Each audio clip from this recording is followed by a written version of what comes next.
African Union is it's a meeting of friends who don't even call each other to order. They can meet with a dictator who has just, killed his own people and then meet for the whole week and not even mention it. So we can't allow the African Union to continue to work the way it is working.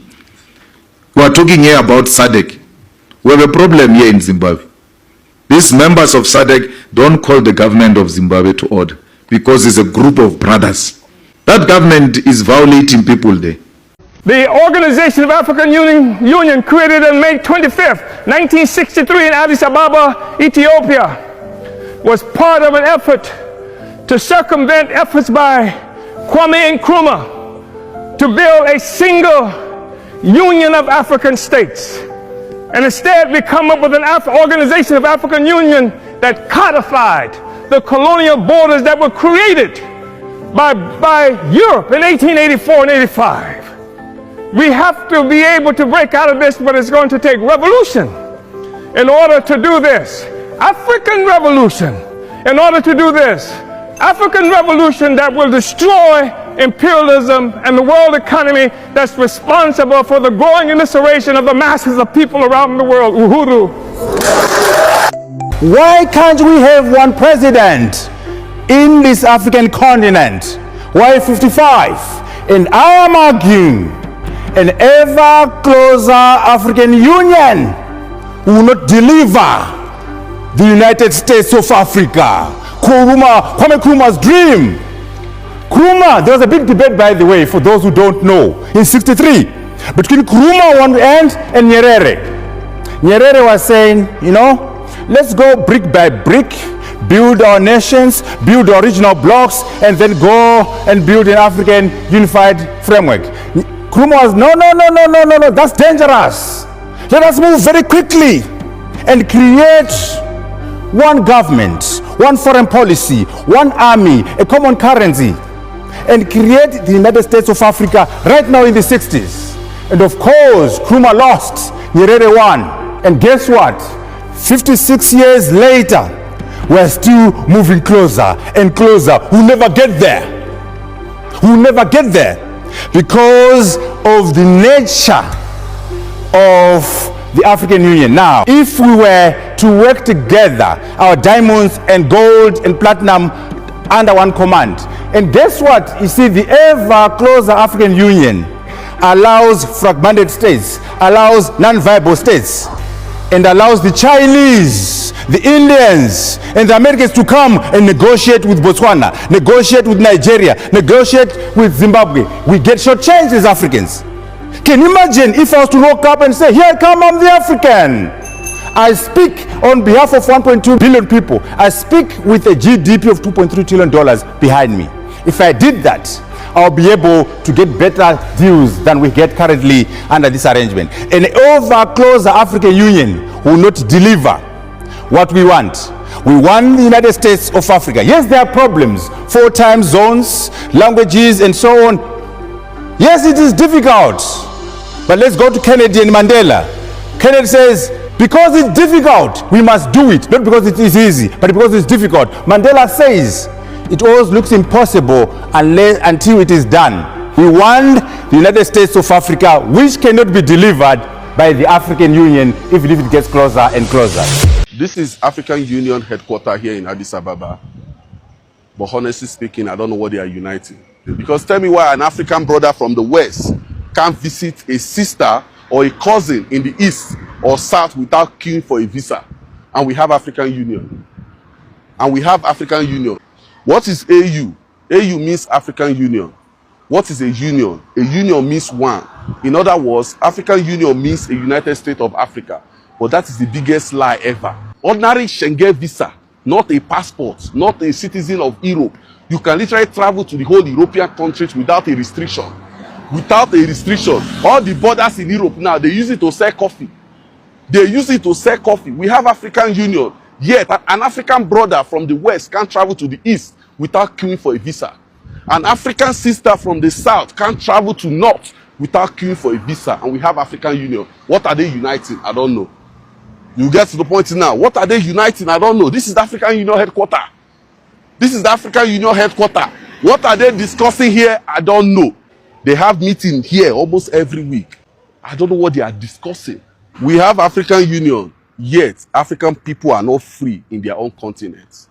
They are not free. For you to travel from one country to another, you have to queue for a visa. Sometimes they will deny you. Imagine traveling to another African country as an African. They are denying you visa.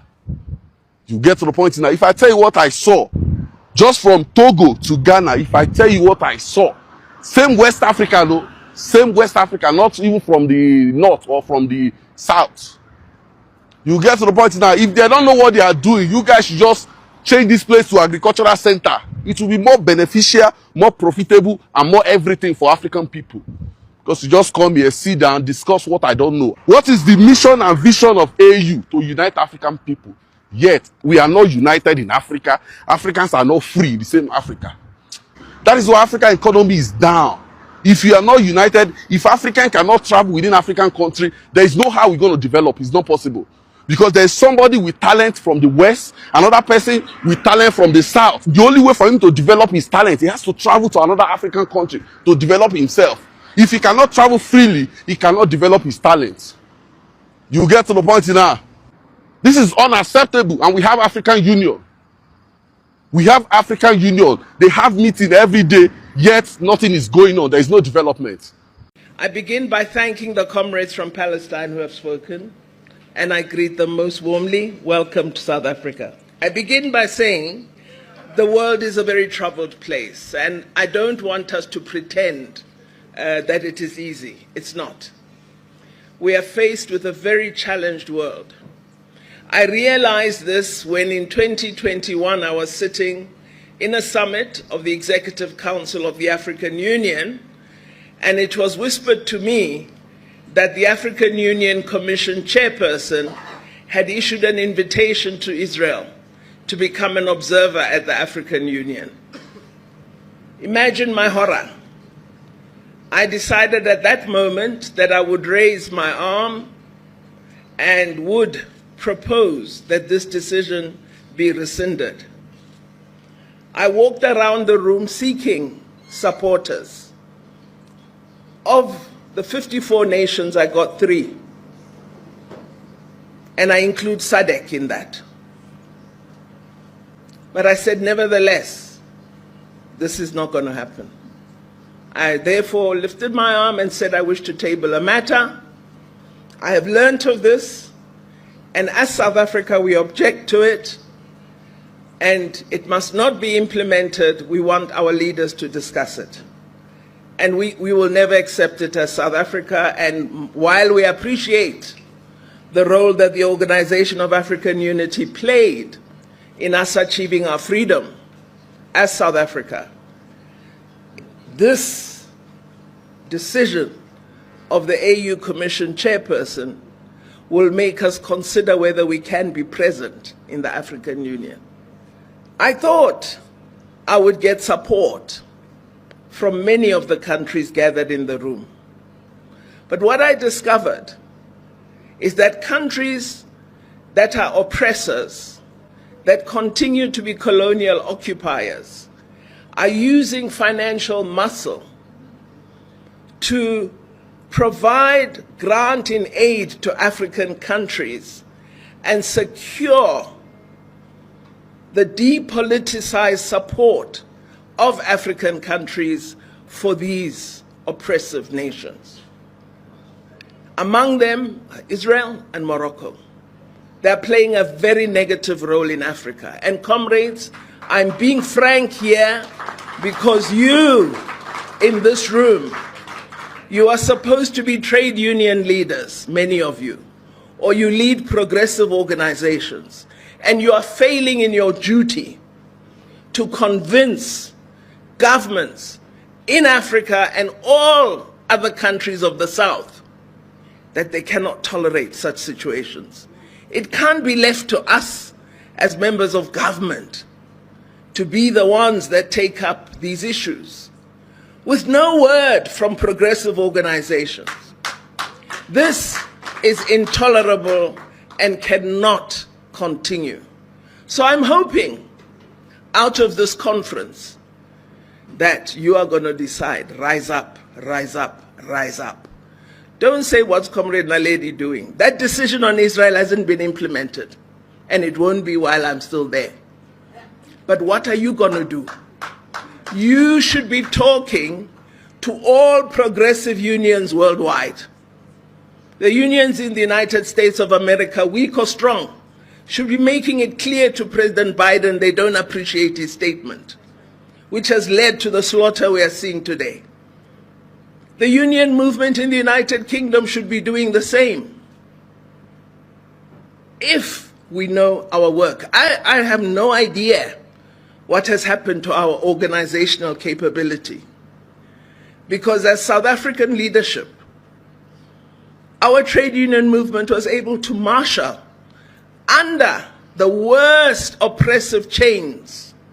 We were able to marshal international solidarity of a kind that has not been seen since the struggle against apartheid. Where have all these progressive leaders gone, and why? Why are we not able to organize?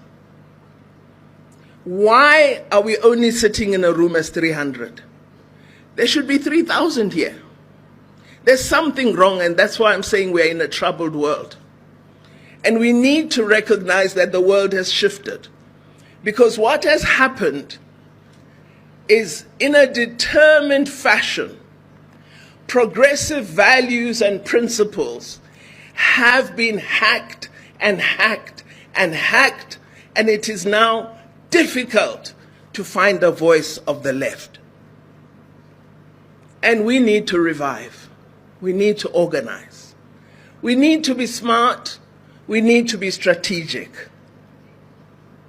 And one thing I've realized is making good speeches does not assist. I may feel good that I had the right rhetoric at that platform, but if the next day my rhetoric has not led to action, my speech was useless. Welcome back. And this video, or this title of this video, just reminds me of Julius Malema when he was trying to address issues concerning African Union, and he clearly said that there is nothing like African Union. African Union is just an organization. It's just an organization of the few, or a group of older people, old men who are there to protect themselves no matter what happened to Africa. At the midst of the people suffering, they're just there to enjoy their cup of tea, celebrate, and to congratulate even where the congratulation does not deserve to go. That's all they're doing. Because for the longest time, African Union has been doing nothing but only selling out our continent, selling Africa's future, and making the African lives to be in problem, in crisis, in chaos. Because African Union, I've personally experienced several occasions where African Union was supposed to come in and solve these problems, but it failed. They just sat down and watch African countries being destroyed, African people's life being taken away, and they say nothing.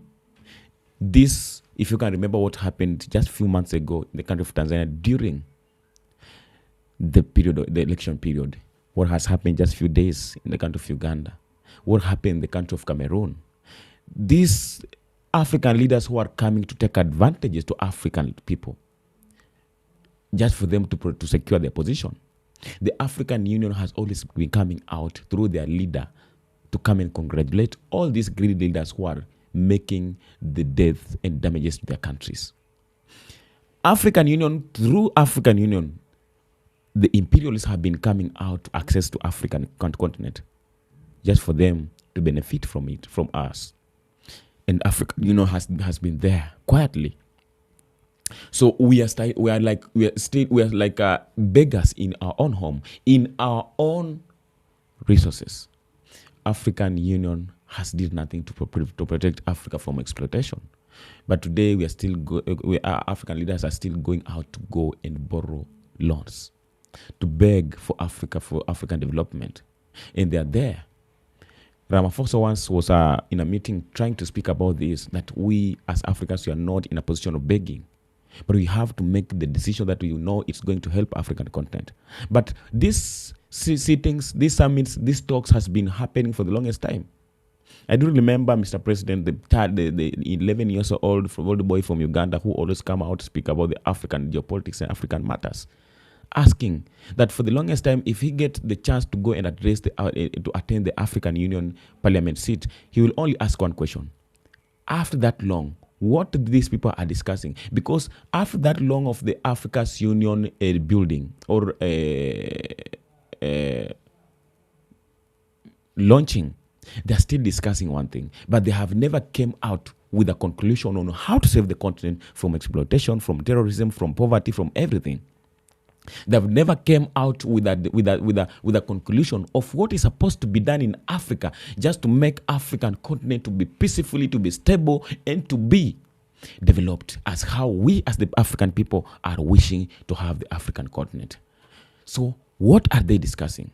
They're discussing each and every time spending African money, but they're doing nothing to save the continent. They're still doing what they're being told to do. They're just still being used as a tool to come and expose Africa's future, sell out our resources. So at this time, that was the speech from that young president, and he had to say this, the Ethiopian prime minister. And that is what he had to say. Because there are some people, when they speak, I must listen. I must pay attention about it. Because Ethiopia is one of the African countries that was never colonized. So these people know, these are the kind of the people who know what freedom is, who know the sweetness of independence. Because there is no one who is coming to tell them what to do with their own richness, with their own countries, with their own life. So these are the people who should be given at least the opportunity to run this kind of institution, because they know what the people need to be, not to get from their leaders. They know what is supposed to be done against their leader, against their people. So African Union is just an institution that was built to protect other people and used to give out Africa's richness that is supposed to be building African countries in the African continent. So we should stop this. From the speech, we should stop this, and African leaders should stop this and think us on how to build and develop Africa from where it is. Because you cannot continue living this kind of life. It cannot. I think it's the time that each and every Africa should wake up and know that this is what we have to do. We have a task to carry on. We have the responsibility to take care of. But we cannot do this when we are still feeling about ourselves, feeling about being concerned about greediness. We cannot do anything that can save the continent. Be blessed, reaching from. I love and appreciate you by tuning in this Black History so that I can share what you're supposed to share in our views. Let me have you in the comment section. What do you think about this video? I'll make sure that I respond to each and every comment that posts in my comment section. Be blessed wherever you are watching from, and peace out.